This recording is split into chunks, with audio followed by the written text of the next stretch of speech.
Olá, pessoal. Hoje aqui a professora Tatiana falando com vocês, minha primeira aula de ME 315, e hoje a gente vai falar um pouco sobre dados relacionais. Esse é um tópico que vocês já viram em ME 115, então basicamente vai ser uma aula de revisão. Espero que para muitos, se não a maioria. Então, o que são dados relacionais? Bom, vocês já sabem e já devem até ter vivenciado isso, que é muito raro que uma análise de dados envolva somente dados armazenados numa única tabela. Por exemplo, numa única planilha de Excel e dados desse tipo.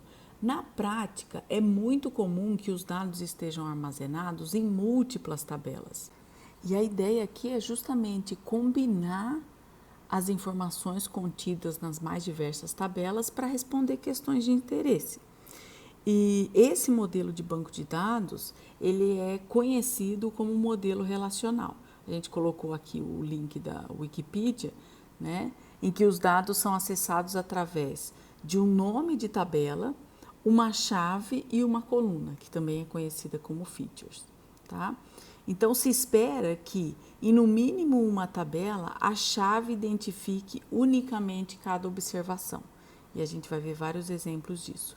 E esse material, gente, é baseado principalmente no capítulo 13 do livro R for Data Science. Então, eu recomendo que vocês leiam na íntegra esse capítulo, é um capítulo curto, e lá vocês encontram uma descrição um pouco mais detalhada e além de exemplos adicionais.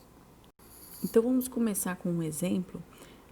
No pacote NYC Flights 13, contém tabelas de dados a respeito de todos os voos que decolaram de Nova York, todos os aeroportos de Nova York, em 2013.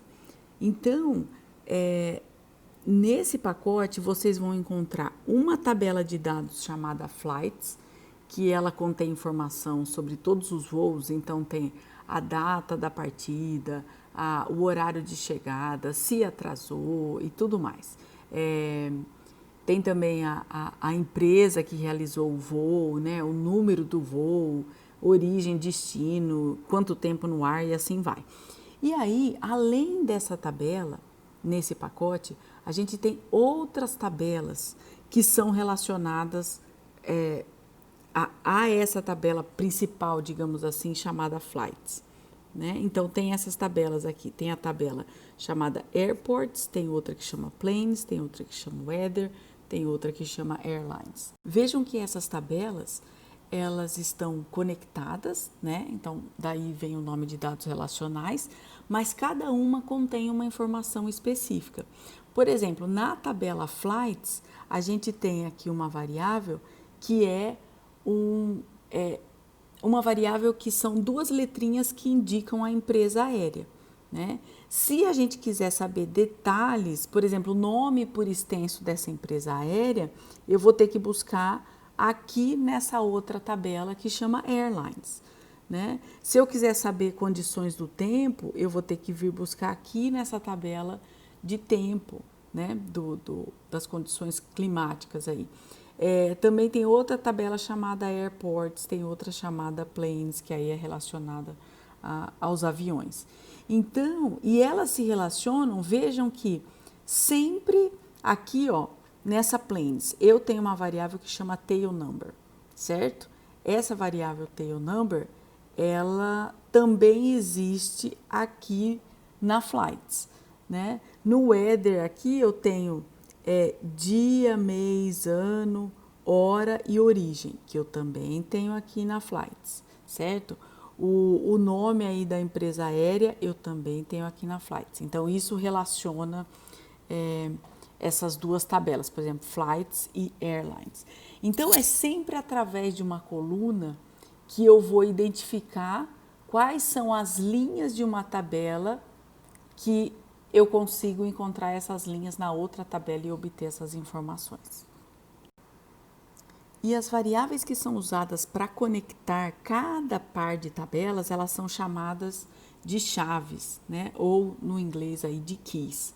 Então, uma chave é uma variável ou um conjunto de variáveis. Eu disse que era uma coluna, mas na verdade, às vezes a gente precisa de mais de uma coluna para identificar unicamente uma observação. Então pensa assim, se a data tiver separada numa coluna, como é na do Flights, né?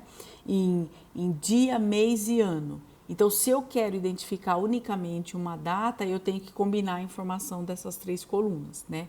Eu não posso simplesmente ir na variável, por exemplo, dia, né? Tem o dia, o dia 1º do mês de janeiro, o dia 1º do mês de fevereiro, então eu tenho que combinar essas informações.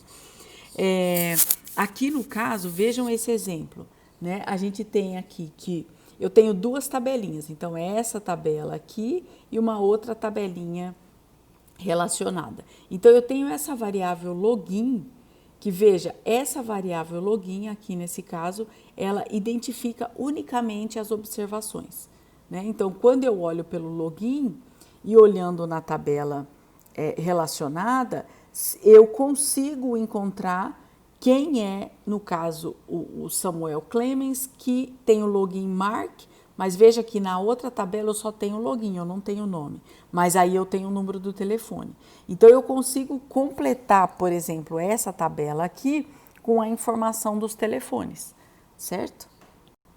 Um outro exemplo, só para essa parte de introdução, que a gente também vai trabalhar com ele ao longo da aula, é esse exemplo, um exemplo bem pequenininho, né? Normalmente não seriam tabelas desse tamanho que vocês vão lidar na vida real, mas enfim, só para efeitos ilustrativos aqui.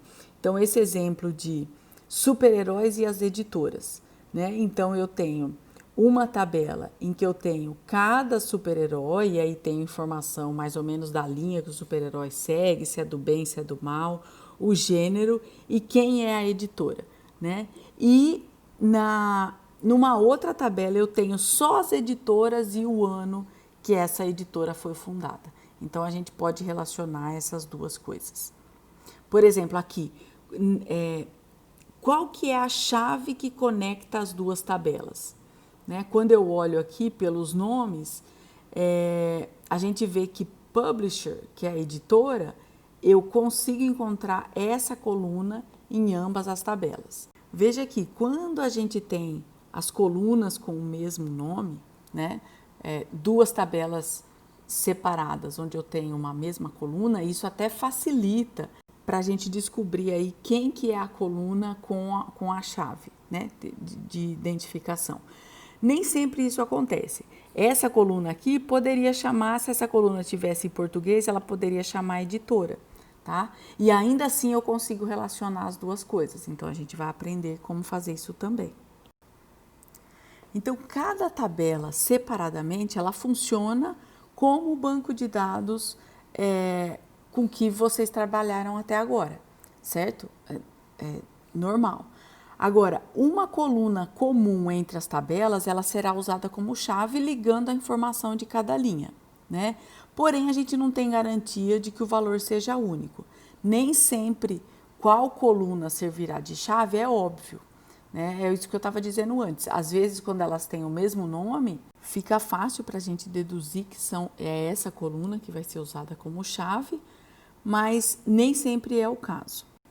E o que é uma consulta? Bom, uma consulta vai ser um pedido do usuário, né, a esse sistema de gerenciamento de base de dados relacionais que une informações de um grupo de indivíduos, né, baseados na chave, ao longo das várias tabelas.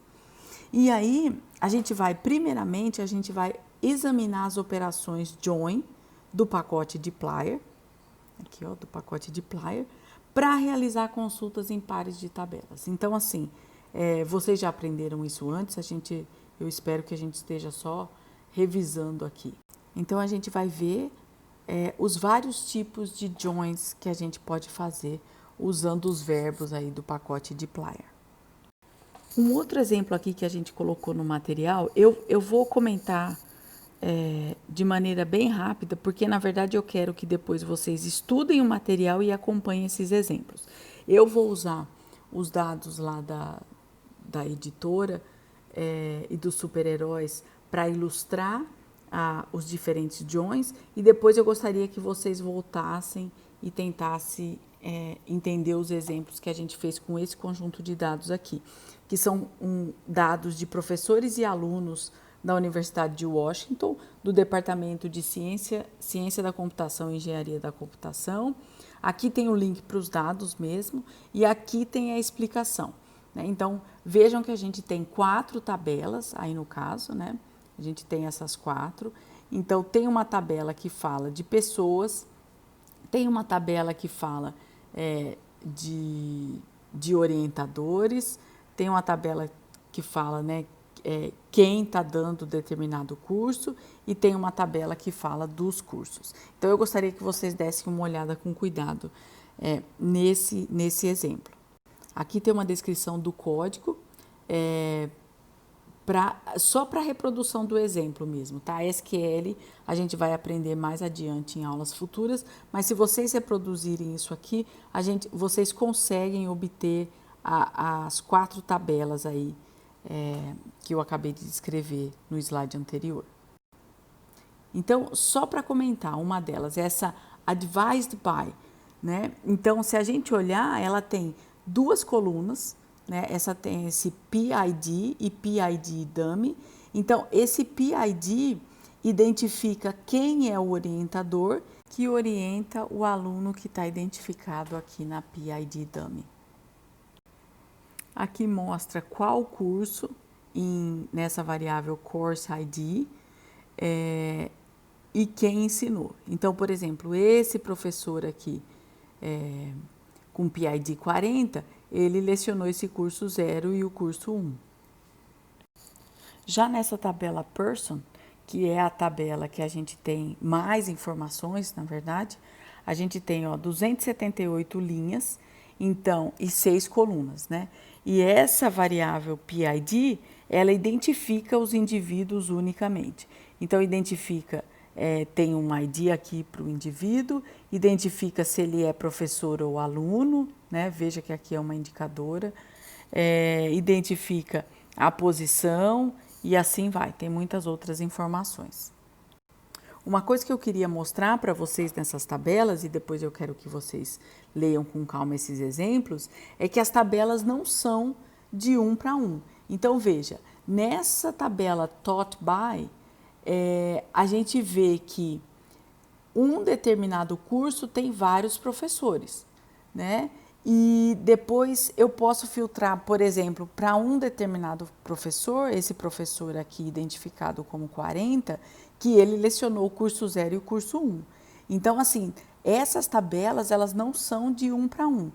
Muitas vezes elas vão ser de 1 para muitos, né? Então, eu tenho um identificador aqui do professor, mas aí no caso que nem aqui eu tenho um curso, vários professores, né? Então, vamos lá, vamos colocar a mão na massa e começar a aprender esses joins. Então, qual que é o objetivo aqui da aula de hoje? Como relacionar informações de diferentes tabelas, né? Então, no caso ali dos professores, é mais comum que professores adjuntos ensinem classes de pós-graduação? Então, essas informações a gente tem que obter combinando informações de várias tabelas. A gente sabe trabalhar até agora com tabelas isoladas, então para 2 ou mais tabelas a gente vai considerar funções do tipo join. Um join, ele é uma maneira de conectar cada linha de uma tabela, por exemplo, cada linha dessa tabelinha aqui, a nenhuma, uma ou várias linhas da outra tabela, tá? Então, é isso que a gente vai fazer. No pacote dplyr, existem 3 famílias de verbos que são usados para esse fim. Tem os mutating joins, os filtering joins e os set operations. Os mutating joins, eles são conhecidos assim justamente porque, se vocês pensarem no verbo mutate do dplyr, é quando a gente cria uma coluna nova, não é mesmo? Então, aqui é justamente nesse sentido. Esse tipo de join, ele adiciona novas variáveis a uma tabela de dados a partir de observações correspondentes em outra tabela. Já os filtering joins, eles funcionam como o filter, do dplyr, né? Ou seja, eles filtram observações de uma tabela baseadas no fato de corresponderem ou não a uma observação em outra tabela. E esse set operations aqui é operações de conjunto mesmo. Eles combinam observações das tabelas como se fossem conjuntos de elementos. E aqui a gente vai ver que nesse caso eles combinam tabelas que tenham exatamente as mesmas colunas. Tá? Então, é um caso especial aí. E a gente vai começar essa aula falando então dos mutating joins. Primeiro, vamos configurar um exemplo bem simplesinho aqui, onde a gente tem duas tabelas. São os mesmos dados usados no livro lá do R for Data Science. Então, a gente tem uma tabela que tem 3 linhas, né? E essa coluna X, e tem a segunda tabela que também tem 3 linhas e tem essa coluna Y. Então, pensa que isso aqui, por exemplo, essa coluna colorida, ela está identificando o indivíduo. Então, tem o indivíduo 1, 2 e 3, e aqui eu tenho informação X, né, sobre o indivíduo 1, 2 e 3, e aqui eu tenho informação Y sobre os indivíduos 1, 2 e 4. Tá? E aí aqui só o código do R para criar, na verdade, essas tabelinhas para a gente poder utilizar aqui na nossa aula com os diferentes tipos de joins. Então, a gente vai começar falando do inner join. Inner join é o tipo mais simples de join. Basicamente, ele olha nas duas tabelas e faz um match para encontrar quem são as observações, né? Quem são a chave aqui que eu encontro nas duas tabelas. E são essas observações que serão mantidas. Então, veja, aqui no caso, eu tenho na minha primeira tabela, as observações 1 e 2 também estão na segunda tabela. Então, esses pontinhos aqui, eles indicam onde que houve um match, né? Onde que eu encontrei a minha chave aqui na outra tabela também. Então, sendo assim, ela vai manter somente as observações que estão em ambas as tabelas, na X e na Y. E aí ela mantém tanto os valores de X quanto os valores de Y relacionados a essa chave, certo? Então, e a gente aqui, ó, no comando do R, então eu faço um inner join de X e Y e eu identifico a minha coluna aqui pelo argumento by, tá? Então, eu estou especificando que é para olhar nessa coluna aqui, que é chamada de key em ambas as tabelas. Então, olhando o nosso exemplo lá dos super-heróis e as editoras, quando eu faço um inner join das editoras com os super-heróis, veja, minha tabela X aqui no caso é as editoras e a Y é os super-heróis. Então, eu estou olhando o que tem nas linhas aqui, né, da editora, eu vou olhar aqui. Então, a gente encontra que DC e Marvel estão nas duas tabelas, né? Então, eu tenho aqui Marvel, eu tenho aqui DC. Então, vai ficar de fora Image e vai ficar de fora essa linha aqui. Então, cria-se uma nova tabela, veja, para DC aqui. Então, ele vai mantendo e é nessa ordem, né? Eu estou adicionando colunas de Y aqui em X, certo? Então, aqui, ó, eu tenho X, né? E eu estou adicionando as colunas de Y em X, de acordo com a chave. Essa que a gente viu primeiro, então, foi um inner join, que ela mantém as observações que aparecem em ambas as tabelas. Agora, a gente vai estar trabalhando com um tipo que é conhecido como outer join. Nessa classe de joins, digamos assim, a gente mantém as observações que aparecem em pelo menos uma das tabelas. E aí a gente vai ver 3 tipos. Tem o left join, o right join e o full join. Então, vamos começar aqui com o left join. O que faz o left join? Ele une as linhas correspondentes de Y em X, tá? Então, eu trago as informações de Y para X. Então, veja, a minha tabela da esquerda, ela é mantida inteirinha, certo? Então, eu tenho a minha chave aqui, ó, eu tenho os indivíduos, né? 1, 2 e 3, eles se mantiveram. Eu não tenho informação dessa chave 3 na tabela Y, mas não faz mal, eu só coloco um ENEI aqui, certo? Então, é nesse sentido. Ele mantém a tabela X e adiciona quando houver as informações de Y, tá? Mas veja aqui, o 4 não entrou, tá? Porque a gente está fazendo um left join, certo? Então, eu mantenho tudo que é de X e eu adiciono o match aqui lá. Como eu não tenho nada a respeito do indivíduo 3, eu coloco um ENEI. Então, vamos olhar como que fica o left join com os super-heróis. Então, eu tenho a editora aqui e eu estou fazendo um left join com super-heroes. Então, agora, veja que quando a gente fez o inner join, esse image aqui sumiu, né? Mas agora eu estou fazendo um left join, então o que, que vai acontecer? Eu mantenho essas 3 editoras, só que aí eu não vou ter informação de super-heróis dessa editora aqui. Então, vai ficar tudo como ENEI, né? E o resto é exatamente o que a gente tinha visto no inner join. O próximo tipo de outer join é o right join. O que ele faz? Agora é o contrário. A gente une as linhas correspondentes de X em Y. Então, quem vai se manter com todas as observações é a tabela Y, tá? É a tabela da direita, certo? Então, aqui, ó, a gente mantém a tabela da direita. E aí eu adiciono os valores de X correspondentes que eu tenho na minha tabela X, certo? Então, aí acaba que na tabela X eu não tenho informação nenhuma sobre o indivíduo 4, no caso. Então, aí fica como ENEI, tá?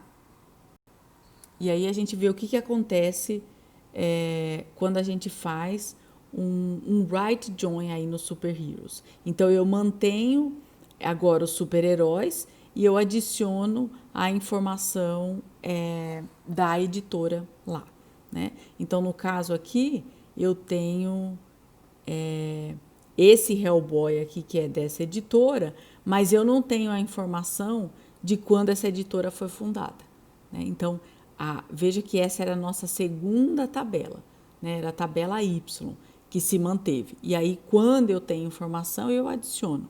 Quando eu não tenho, eu simplesmente coloco um ENEI. Uma coisa que eu gostaria que vocês notassem aqui nesse comando é que eu não usei o argumento by, né? Mas eu não usei de propósito mesmo, tá?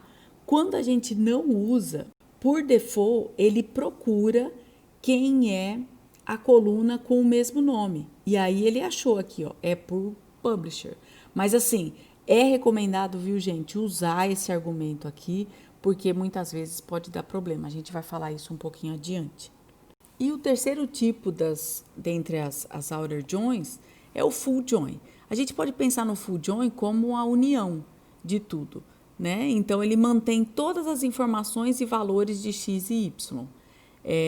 Então, ele pega aqui, né, o 1, 2 e 3 e ainda adiciona a linha 4. Então, onde eu não tenho informação fica com ENEI, né? E onde eu tenho informação, ele adiciona, certo? Então, esse é o full join. E vamos ver aí no exemplo dos super-heróis. Quando a gente faz um full join, né? Eu fiz aqui de super-heroes com as editoras, certo? Então, agora eu tenho todas as editoras, veja, mas nem todas eu tenho as informações. Então, eu tenho ENEI tanto aqui, né, quanto aqui. Mas eu tenho todas as linhas aí de ambas as tabelas. Então, veja lá no exemplo dos professores, né, e alunos da Universidade de Washington. A pergunta é, que professores dão quais aulas? Bom, o que a gente está fazendo aqui? Eu estou fazendo um right join de person in taught by. Ou seja, eu vou manter as informações do que está à minha direita, né? E vou acrescentar o que eu tenho nessa tabela aqui, que é chamada de person, tá? Então, a gente tem todos os cursos e aí eu adiciono as informações da pessoa. Então, no caso aqui, a gente tem o PID, né? Então, veja que aqui é a mesma pessoa e aí que é um professor, o cargo aí dentro da universidade. E aqui não dá para ver, viu, gente? Cortou, mas aí vocês reproduzam um exemplo. O Course ID vai ser diferente, né? Tá vendo? Eu tenho 3 linhas aqui, na verdade, para a mesma pessoa. Mas por quê? Porque ela está lecionando 3 cursos. Então, rodem esse exemplo aqui para vocês verem o que acontece. E aí, a gente pode incluir o nível do curso também, né? Então, vejam, agora aqui dá para ver melhor. A gente tirou algumas informações para caber aqui na tela, né? Então, esse professor identificado como 5, olha, ele lecionou o curso 19, 51 e 71, nesses níveis aqui, certo? Então, é o que a gente adicionou com esse left join agora, tá? Então, veja, a gente pode ir combinando de 2 em 2, né? Então, aqui eu gerei uma tabela, que foi a que eu mostrei anteriormente, e aqui eu mantenho essa tabela fixa e adiciono a informação de curso nela. Então, veja que de várias tabelas, eu posso ir combinando as informações de maneira que eu gere uma tabela única que tenha todas as informações de interesse para responder determinada pergunta.